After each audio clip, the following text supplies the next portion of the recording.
Assalamualaikum warahmatullahi wabarakatuh. Salam sejahtera untuk kita semua. Selamat datang kembali di mata kuliah Perspektif Sosiokultural dalam Pendidikan Indonesia dalam bahasan konteks dan implementasi pembelajaran berbasis sosiokultural. Baik, konteks pendidikan Indonesia berbasis sosiokultural itu melibatkan beberapa aspek. Aspek yang pertama yaitu integrasi pendidikan dan kebudayaan serta tantangannya. Kebudayaan adalah unsur fundamental dalam pengembangan pendidikan secara utuh. Pendidikan yang baik tidak serta-merta hanya mengembangkan sisi intelektualitas saja, tetapi yang terpenting adalah sisi intelektualitas yang juga berbudaya. Sejak Indonesia didirikan, para pendiri bangsa telah memperhitungkan bahwa pendidikan merupakan salah satu sarana untuk melihat ragam budaya nasional sehingga mampu merevitalisasi pendidikan dengan memasukkan unsur-unsur nilai budaya yang menjadi penopang kualitas pendidikan.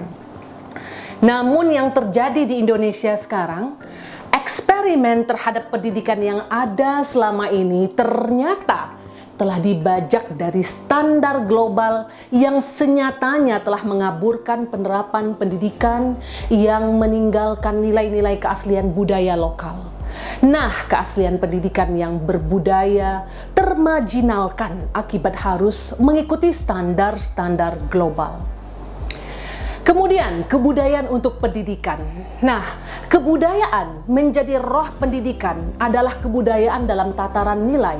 Kebudayaan tersebut bukanlah kebudayaan yang statis, namun responsif, evaluatif, dengan unsur yang terkandung di dalamnya. Kuncoro Ningrat merumuskan 7 unsur kebudayaan, yaitu sistem religi dan upacara keagamaan, sistem dan organisasi kemasyarakatan, sistem pengetahuan, bahasa, seni, sistem mata pencaharian hidup, dan sistem teknologi dan peralatan. Dengan demikian, memisahkan pendidikan dari kebudayaan merupakan suatu kebijakan yang merusak perkembangan budaya itu sendiri, malahan mengkhianati keberadaan proses pendidikan sebagai proses pembudayaan. Nilai-nilai budaya yang menjadi roh yang tadi kan menjadi roh pendidikan merupakan nilai leluhur yang telah hidup di masyarakat. Di sana terdapat pesan hidup, pesan moral sehingga tercipta masyarakat yang berkarakter. Kemudian pendidikan untuk kebudayaan. Ketika pendidikan diintegrasikan dengan kebudayaan, maka terdapat manfaat timbal balik. Misalnya, pendidikan mengajarkan nilai-nilai sosial budaya dalam seni budaya seperti tarian, dongeng, dan lain sebagainya, maka secara otomatis tindakan tersebut juga sebagai salah satu bentuk pelestarian budaya. Nah, di sini ada peran guru dalam konteks pembelajaran berbasis sosiokultural. Dalam pembahasan pembelajaran berbasis sosiokultural atau sosial budaya, guru berfokus kepada dapat menjadi pemandu siswa atau negosiator makna yang handal, pembimbing siswa dalam eksplorasi, analisis, dan pengambilan keputusan. Menahan diri agar tidak menjadi otoriter serta menjadi satu-satunya sumber informasi bagi mahasiswa. Nah, itu mesti dihindari oleh para guru. Kemudian dapat merancang proses pembelajaran yang aktif, kreatif, menarik, sehingga guru tidak hanya berceramah dan hanya mendengarkan. Kemudian merancang strategi secara kreatif agar dapat mengetahui kemampuan dan keterampilan yang tercapai per siswa dalam proses belajar.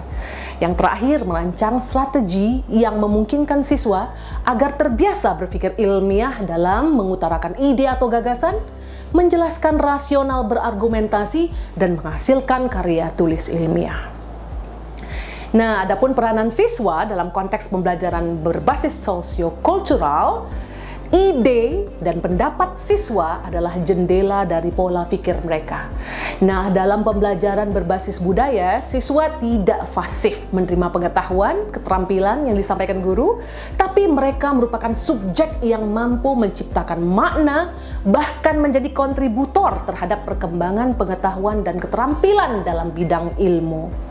Dalam pembelajaran, siswa melakukan kegiatan pengamatan di luar kelas ya, tentang kenampakan alam yang ada di sekitar sekolah, di tempat tinggal mereka. Nah, melalui pengamatan tersebut ya, mereka mampu melakukan analisis, mengkonstruk pengalaman belajarnya, nah, sehingga mereka betul-betul belajar dari lingkungannya. Hal ini ya sesuai dengan pendapat Paul Suparno yang menyatakan bahwa konstruktivisme adalah suatu filsafat pengetahuan yang menekankan bahwa pengetahuan kita adalah konstruksi, ya, bentukan kita sendiri. Nah, kemudian implementasi pendidikan berbasis sosial budaya. Nah, konsep pendidikan berbasis konteks pendidikan budaya itu diselenggarakan untuk memenuhi standar nasional pendidikan yang diperkaya dengan keunggulan komparatif, kompetitif berdasarkan nilai-nilai budaya agar peserta didik secara aktif dapat mengembangkan potensi diri sehingga menjadi manusia yang unggul, cerdas, visioner, peka terhadap lingkungan dan keberagaman budaya, serta tanggap terhadap perkembangan dunia. Nah, standar mutu pendidikan berbasis budaya mencakup standar isi, standar proses, standar kompetensi lulusan, standar pendidik dan tenaga kependidikan, standar sarana dan prasarana, standar pengelolaan, standar pembiayaan, dan standar penilaian pendidikan itu sendiri. Nah, baik, ini ya para mahasiswa bisa melihat ya per standar, mulai dari standar isi, standar proses, standar kompetensi lulusan, diikuti dengan standar-standar lainnya. Nah, baik Ananda mahasiswa semuanya, demikian materi kita pada hari ini.